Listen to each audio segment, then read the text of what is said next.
Okay. So, when you find your true self, how can you identify it? When you discover your true self, all the doubts that you would have before you recognize yourself, those doubts begin to fall away. Okay. Whatever confusion was in your mind, it begins to fall away. And you naturally feel more just fresh and happy and peaceful. And because by this way you know you receive some blessing. You know? And so you become naturally and spontaneously convinced. You don't have to make an effort to believe. Because you feel when you awaken to the true, the false things is not there anymore, they fall away. And when they fall away, you're again in your natural place. You're naturally happy. When you're naturally happy, you have no doubt.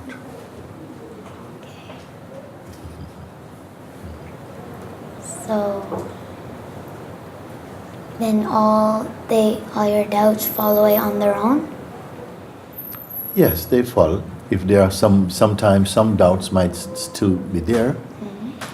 But now, because the doubts, they try to hold on to similar things to hold on the ground.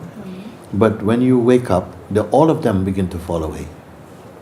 Oh, okay. They all begin to fall away because actually they are not real, but they are strong. When you think that you are just your mind and your habit, then they can work, they can fight with you. Okay. But when you realize, I'm not these things, then they have nothing to attack. So they can't live. They can only live while you keep believing you are the person that they can attack. Okay. But when you recognize, but they're not real. And if they're not real, you don't have to fight them. They fall away by themselves. It's like if somebody was telling you a lie, and you were believing for a while, and then you begin to doubt if they're telling you, because they're telling other people the same thing. No? And then one day you discover it's not true. When you discover it's not true, then if they come to talk to you again, you say, no, it's okay, no thank you, I don't need to talk with you. Oh, okay. You see, it's just something simple like that. It's proven to you that it's not true. And when something is not true, then you won't be confused about it. Say, no, it's okay. You are only confused because you half believe it, or maybe you really believe it, and then you see that it causes trouble for you. Then you start to doubt that this person is really a friend, or this voice is really true. But then one time you really prove it really happened, you see, it's a lie. And on the day you see it's a lie, then all doubts, they go. Yes. And I sometimes would give another example, like if you imagine that, suppose 5 people are living in one house, and they're all friends, they get on very well. Yes. But then another person comes to join the house, Okay. and then 6 people in the house, and they come and go. But after 1 month, things start to go missing. Somebody's umbrella, somebody's purse go missing, and wow. Then everybody start to think, who is doing this? Who is doing this? And then they start to think, maybe when we invite some other people to come to the house, maybe somebody outside do it. And then they're confused, and then they start to be suspicious of each other. I wonder if it's them. And you see, then we're confused. Yes. So they put a secret camera. And then they keep looking at the result. And one day they see someone go into the kitchen, and they're looking. And then you see, this is the person. You catch him. Then once you catch this person, then you don't have any doubt about the other people, because you caught the same one. It's the same way like that.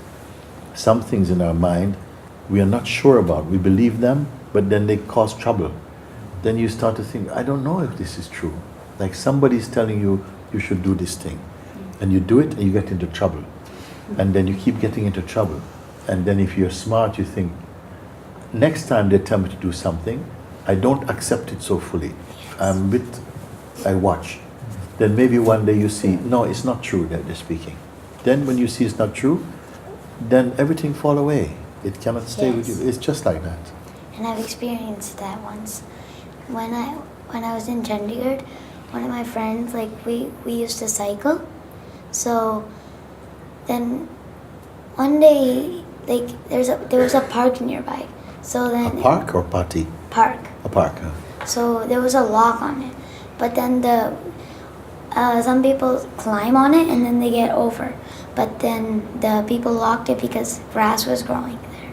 So one day my friend, he told me, let's go play in the park. And I said, no, there's a lock.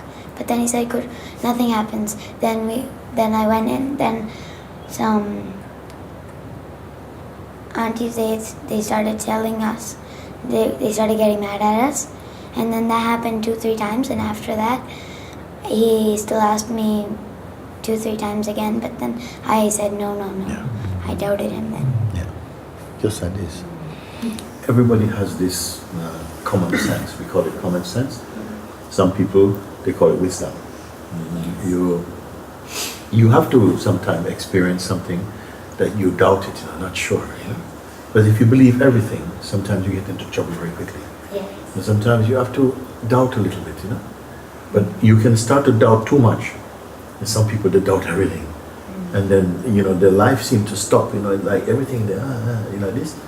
But there's a place for doubt. Sometimes, you stop for a moment and you reflect about it, no, I think I don't do this. So this is exercising your power to discern, to recognize what is good for you, what is not good for you. That's good. That's where your good habits start. Yes. Yeah, they grow. And one more thing. You were saying that the mind is fake. So Not always. The mind, because everything in a way is mind. What I mean when I say the mind is fake, the mind is especially fake around your identity. Oh, okay. Because you need your mind to do math things. It's true enough, it's good enough, it's useful enough. You need your mind to kind of look at something to compare. This is fine. But when it comes about personal identity, because you are not the personal identity, and yet somehow all of us believe that we are our person. Yes. If we keep believing that, then our life becomes quite complex. Yes. Because the person is always sometimes a bit insecure, always judging people and wanting things, becoming attached to things. You see, it's not really our true life. It's not really our best life, So at some point, we start to doubt it. Like, is this really what my life is about? I spoke to one lady a few days ago, and she said, I have everything. I have a good job, I have enough money, I have a nice house overlooking Ganga. Everything is fine. But is that what life is about? She said, I'm tired, I don't want this, I don't want it. This is all. Just slow down a little bit. And we had a talk, just like we have talked today. And she came out of it. She just, at the end of the conversation, actually we recorded it, so maybe I will show you actually. And she went from a place where she just felt, I don't have any purpose, my life, it's not enough for me to have money, it's not enough for me to have a nice place, but all these things, okay, I'm happy for them, but it's not enough for me, I need to find something. So I saw that she needed to find herself actually, because everything else will only be for a time. Yes. And because she came like that and we talked, she actually used the examples I got and came straight to understand. Just like I spoke with Father, she came to a place of just emptiness inside. And she said, well, you see, wow, I'm just so happy, I'm just so content. And even I was trying to push her a little bit, what about this? And she was just very, very good. And you see that just in a short time, from somebody having such a crazy state, like, I don't know what I'm going to do with my life, and please help me, I'm always depressed, to ping, they're just sort of like, thank you. I'm so happy. And it says, you sure this happiness is not going to go away? Maybe go away tomorrow? He said, no, I can't go away tomorrow. Because it's not something I'm believing in. It's something I see now. That's a big difference. It's not happiness of, I like what I'm feeling today, I want to feel like this every night, not like that. She saw something from the real place in herself, and she realized it cannot go away. It's not just a mood, it's not just a feeling, it's not an idea, it's just true. And when that comes, then I trust it, I say yes. Even though your mind will still come and try to play tricks, but you can catch it more easy now. So you said that like it's only like fake when you're like trying to find your true self in that kind of state, right? So Yeah. How does it make thoughts then in that state? How does it make thoughts then in that state? Thoughts. Yeah. If we believe the wrong thing about ourselves, then the kind of thoughts that will come are the thoughts that come from this wrong place. Yes. And we kind of believe them, but they don't make you happy. Yes. They sometimes make you very suspicious of other people, makes you very easy. Aggressive? Huh? Aggressive? It can be very aggressive actually, because sometimes you don't like people. You feel threatened by them, or which is not true of your true state. When you're in your true state, you're more stable. You're not afraid. You have more space to speak with people in a good way. Yes. All these things are so much more better. But when you're not in your happy state, in your natural state, you sometimes become very suspicious, a bit easily angry. You always want something, but when you get it, you're not satisfied for very long. And people get very frustrated with this kind of life. And I've experienced that too. Like when I was in Canada, I used to get toys, but then as soon as I got them, I played with it for the rest of the day, but then the next day I'm bored of it. Yes. Yes. This is like this for many people. We have a fantasy in the mind. If I only get this thing, if I really get this car, man, I'm going to be so happy, and everybody's going to see that I'm really successful. They get the car, and after a while, it's like, it's not a big deal. Or I want to be with this person so much, I really, really want to be this person. Then they become best friends with this person, and after a while, it's kind of, yeah, it's okay, it's okay. So the mind imagines and creates and exaggerates many things.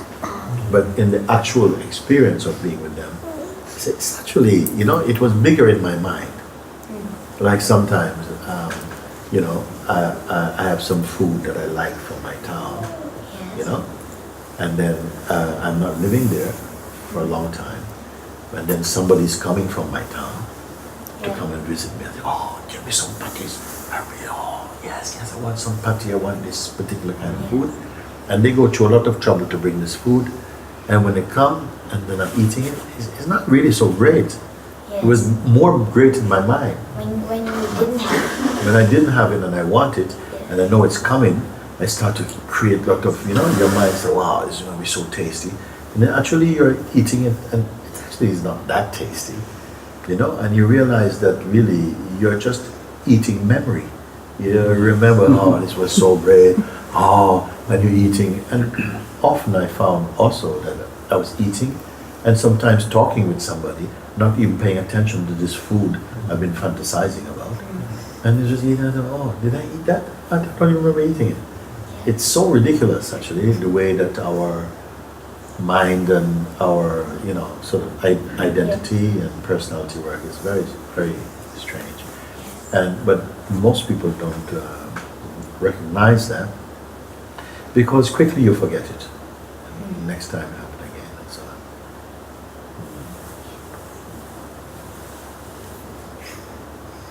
I like talking with you.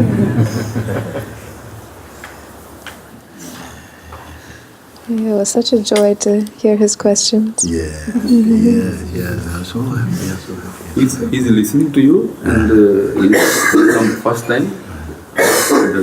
And he says we are going back to Chandigarh for vibration. He says I will not go. I have